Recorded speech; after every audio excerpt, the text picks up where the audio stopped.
Imagine burning $15 million every single day just to generate fake videos of, golden retriever surfing. Yeah, that is a staggering amount of money. Right. And that was the brutal economic reality for OpenAI last week. Well, right up until they pulled the plug. It was a violent shift. It really was. So, welcome to your deep dive into the source material.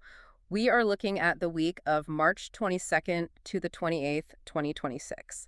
This is a stretch of days that will almost certainly be remembered as the Great Correction. Oh, absolutely. Our mission for this deep dive is to unpack how the company just violently pivoted away from flashy, unsustainable consumer media and went all in on enterprise utility, agentic commerce, and simulating the physical world. It is a massive operational reset. I mean, when you look at the source material from this specific week, the through line is just undeniable. The era of AI as a consumer novelty, that's dead. Yeah. We are now entering the era of the AI industrial complex. Okay, let's unpack this, because before an AI can actually, run a business or execute complex tasks across a corporate network, there has to be a rule book. Right. You can't just unleash a probabilistic black box into a Fortune 500 company's Dropbox account and just hope for the best. No, you need absolute, verifiable constraints. And that brings us to a foundational development on March 25th. The Model Spec. Exactly. OpenAI published a global update on their research blog titled, Inside Our Approach to the Model Spec. And this wasn't just a brief memo about being safe. Oh, no, it's huge. It's a highly technical, 100-page framework detailing the exact behavioral rules for their models. And they released it under a CC0 license, which is a really big deal. But for you listening, CC0 essentially means it is placed entirely in the public domain. Anyone can use it, copy it, or adopt it without copyright restrictions. Which is unprecedented for something this core to their system. It is. They published an explicit chain of command for how the model prioritizes instructions. They also released compliance testing data showing that their GPT 5.4 thinking model scored the highest in adhering to these new rigid guidelines. And the mechanics of that chain of command are what make this document so critical. How so? Well, in the past, if a user told the AI to ignore its previous instructions and do something malicious, the model might actually just listen to the user. Yeah, the classic jailbreak. Right. But this new spec mathematically enforces a hierarchy. The developer's system instructions will always override the user's prompt. It is basically the AI equivalent of Asimov's 3 laws of robotics, but, updated for the incredibly messy reality of modern corporate compliance, legal boundaries, and social norms. Exactly. And considering ChatGPT has roughly 900 million weekly active users globally, making the philosophical alignment of that platform fully transparent and publicly inspectable is a massive industry shift. If we connect this to the bigger picture, this chain of command framework is an absolute prerequisite for the enterprise and agentic shifts we're about to discuss. Because corporations need guarantees. Yes, a company will not deploy an autonomous AI agent into its workflow without a legally and ethically rigid set of operational boundaries. The model spec provides the literal code-level foundation for corporate trust. But implementing those boundaries and focusing solely on sheer utility had some immediate casualties. Oh, it was brutal. Yeah, it resulted in the sudden, violent death of OpenAI's most viral product. On March 24th, reports from TechCrunch and OpenAI confirmed the complete global discontinuation of the Sora video generation app and its associated API. This was a total shock to the market. I mean, they didn't just quietly sunset an experimental feature. They executed a total strategic retreat. Which is wild. They dissolved a massive $1 billion licensing partnership with Disney and immediately pivoted that entire engineering team to a robotics world simulation model, which is internally codenamed SPUD. I just love the irony of shutting down the most visually stunning media engine ever created to work on a robotics physics simulator called SPUD. That's quite the transition. But let's look at the numbers, because the math here is terrifying. The inference costs, meaning the sheer computing power required just to generate the videos for users, were estimated at $15 million a day. A day. Yeah. Compare that to only $2.1 million in lifetime revenue from the app. That is a staggering burn rate. You see, generating text tokens is relatively cheap, but generating high-definition video requires calculating light physics for millions of pixels across hundreds of frames. Oh, the compute is massive. Astronomical. This marks a ruthless strategic retreat from the costly consumer video market, which is heavily motivated by the financial discipline required ahead of a potential IPO. You cannot go public burning $15 million a day on a novelty app. But I have to push back on this timeline. I am looking at the sources, and literally the day before they killed Sora, on March 23rd, OpenAI published a massive Creating with Sora Safely blog The post. timing was very weird. Right. It detailed a comprehensive Sora 2 safety framework. It included C2PA metadata, which is basically a tamper-proof digital nutrition label, proving an image was AI-generated and visible watermarks. Those are complex features to build. Exactly. Why on earth would a company release a massive safety framework for a product they are going to kill 24 hours later? Was this a failure of safety or just a failure of inference economics? It was almost certainly the economics, though compounded by severe intellectual property liability. Because of the Disney IP. Right. When an AI generates a video that looks exactly like a copyrighted Disney character, the legal risk is immense. The safety framework release proves the engineering and policy teams successfully built the necessary guardrails. They did their jobs. But the executives pulled the plug. Yes. At the executive level, the math simply did not work. It is highly likely the safety framework was completed and scheduled for public release weeks ago, right before the final financial axe fell in the boardroom. Here's where it gets really interesting. Because while they were ruthlessly killing consumer video, they were quietly turning the core ChatGPT interface into a massive commercial engine. Which we saw on March 24th, when the OpenAI newsroom announced a global update called Powering Product Discovery in ChatGPT. They integrated a new technology called the Agentic Commerce Protocol. And this fundamentally changes how the chat window operates. It really does. It enables users to visually browse products, refine their searches through natural conversation, and compare items side by side from major retailers, all directly inside the ChatGPT interface. And the mechanics of this are wild. It isn't just dropping a blue hyperlink to a website. No, not at all. The protocol translates your chat into structured database queries for retailers, renders the shopping interface right there in the chat, and handles the transaction state. It pivots ChatGPT from a conversational oracle into a primary top-of-funnel commerce destination. They're actively trying to kill traditional e-commerce search paradigms by turning chat into a fully contained shopping engine. And that transition from a passive chat window that just gives you text to an active agent that does things for you continues directly into the enterprise. Yeah. Between March 25th and March 27th, the OpenAI Help Center release notes detailed a massive rollout of enterprise app integrations and workflow upgrades. This is where the concept of agentic AI actually hits the corporate desk. OpenAI rolled out write capabilities for Box, Notion, Linear, and Dropbox. They unified Google Docs, Sheets, and Slides into a single Google Drive app. Plus, they introduced a Codex plugins directory for enterprise and educational users. And they set ChatGPT to auto-convert large pastes over 5,000 characters into attachments, which is a great quality of life update. But the critical word in all of this is write. Granting an AI write, access to external tools, fundamentally changes its identity. Because before, it could only read. Exactly. Historically, the AI could read your data, summarize it, and give you text back.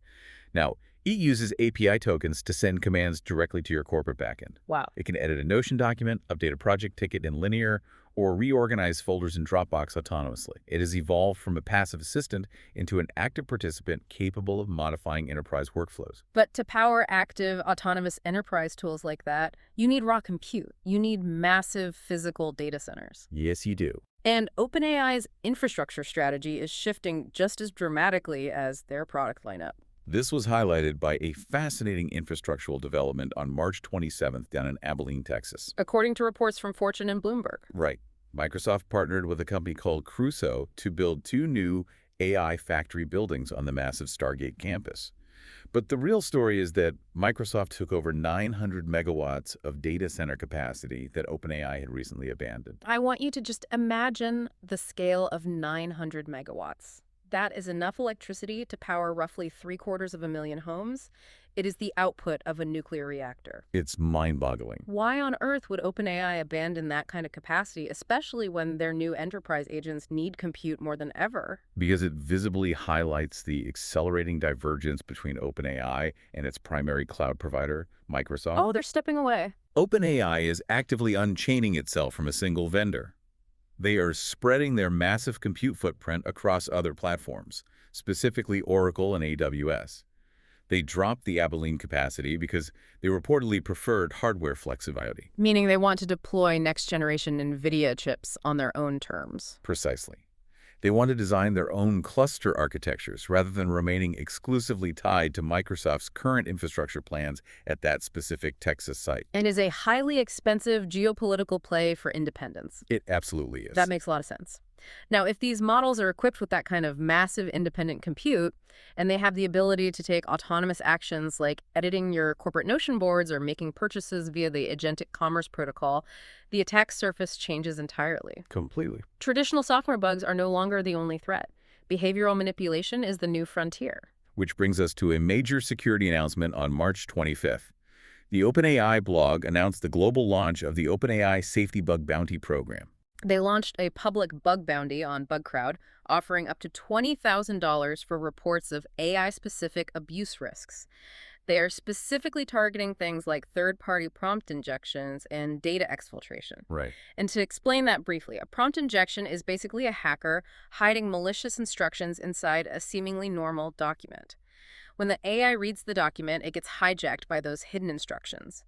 Data exfiltration is when the hacker tricks the AI into taking your private corporate data and sending it to an external server. Sneaky.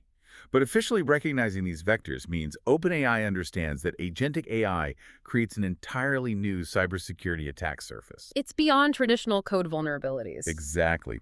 Traditional software bugs, like a missing semicolon or a buffer overflow, are predictable.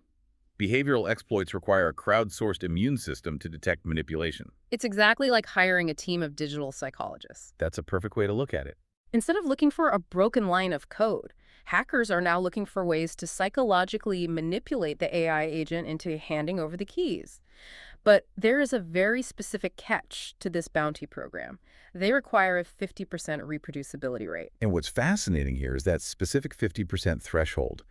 In traditional software, a bug is deterministic. It either exists or it doesn't. Right. If you input X, it breaks Y every single time. But large language models are probabilistic. They hallucinate. They behave inconsistently. Yes, based on slight variations in temperature and context window. By demanding that a psychological exploit works at least half the time, OpenAI is creating a vital filter to separate systemic behavioral flaws from random one-off AI hallucinations. That makes total sense. Yeah. They're also actively standardizing behavioral safety for younger users, right? On March 24th, the OpenAI blog published a global update regarding helping developers build safer AI experiences for teens. Yes, they completely open-sourced their prompt-based teen safety policies for their gpt-oss-safeguard model, Providing developers with expert-vetted classifiers to filter out graphic violence, harmful body ideals, and age-restricted content. And by democratizing access to these classifiers, OpenAI is establishing an industry-wide safety baseline for protecting minors. They are preempting regulation while shifting safety from a proprietary advantage to a shared resource. Exactly. It's a very strategic move. But this rapid architectural realignment, moving away from consumer video, building autonomous agents, spreading across multiple cloud providers, it isn't happening without some serious growing pains. Oh, not at all. The infrastructure is straining under the weight of the pivot. The OpenAI status page recorded 2 highly disruptive service incidents globally across March 25th and 26th. The platform suffered a 19-hour and 41-minute disruption that completely prevented project file downloads, It's practically a full day. followed by a nearly 2-hour spike in error rates for the responses API. And when we talk about the AI becoming central to enterprise workflows, these disruptions highlight the extreme fragility of relying on third-party APIs during such rapid macroeconomic realignments. Because if the API goes down, your whole automated workflow stops. Exactly. Securing the models, buying the compute, and building these enterprise integrations requires an astronomical amount of capital. Physical AI factories cost billions in concrete alone before you even buy the chips. Fortunately for OpenAI, global financial institutions are more than willing to foot the bill. Let's talk about the money, because the scale is hard to comprehend. On March 27th, a press release from the SoftBank Group detailed a massive financing move. SoftBank executed a $40 billion non-collateralized bridge loan in Japan and the U.S. Underwritten by a syndicate of major global banks. Right. And a bridge loan of that size is incredibly rare. To explicitly fund a $30 billion follow-on investment in OpenAI. It is unprecedented leveraged financing. It ensures OpenAI has the immediate massive capital required to dominate the global infrastructure race. And it permanently cements SoftBank's deep financial integration with the platform. They aren't the only ones deploying massive capital either. On March 24th, the OpenAI blog provided an update on the OpenAI Foundation. The foundation pledged to deploy $1 billion in grants over its first year, Backed by a roughly $130 billion equity stake, they are focusing on AI-accelerated life sciences, jobs, and AI resilience. which operationalizes one of the best resource philanthropic organizations ever created, positioning the nonprofit mission prominently ahead of an anticipated IPO. So what does this all mean? When you look at the massive $30 billion SoftBank influx directly alongside the enterprise case studies mentioned in our sources, like Poshmark's general counsel using ChatGPT for complex legal analysis, or Stadler building 125 custom GPTs, it's clear SoftBank isn't investing $30 billion so AI can make funny videos of a golden retriever. No, they are not. They are investing because AI is finally executing measurable, high ROI enterprise labor. And that is the core theme of this week. The week of March 22nd to the 28th, 2026 was the week the AI hype died and the AI industrial complex took over. It was the great correction. Yes. But this raises an important question, though, one we haven't solved yet. Let's hear it. Now that ChatGPT has write access to corporate Notion boards and can make purchases via the Agentic Commerce Protocol, who is legally responsible when an AI agent makes a highly expensive automated mistake? Oh, wow. If the IP liability of Sora was enough to kill a $1 billion Disney deal, what happens when an AI agent commits corporate malpractice? That is a terrifying cliffhanger. If the AI hallucinates and autonomously buys $10 million of the wrong raw materials, where does the liability land? Does the vendor sue the human who approved the AI? Do they sue OpenAI? It's definitely something for you to mull over as we watch this space. And with that, you are now fully caught up on your sources. Thanks for joining us for this deep dive, and I'll catch you next time.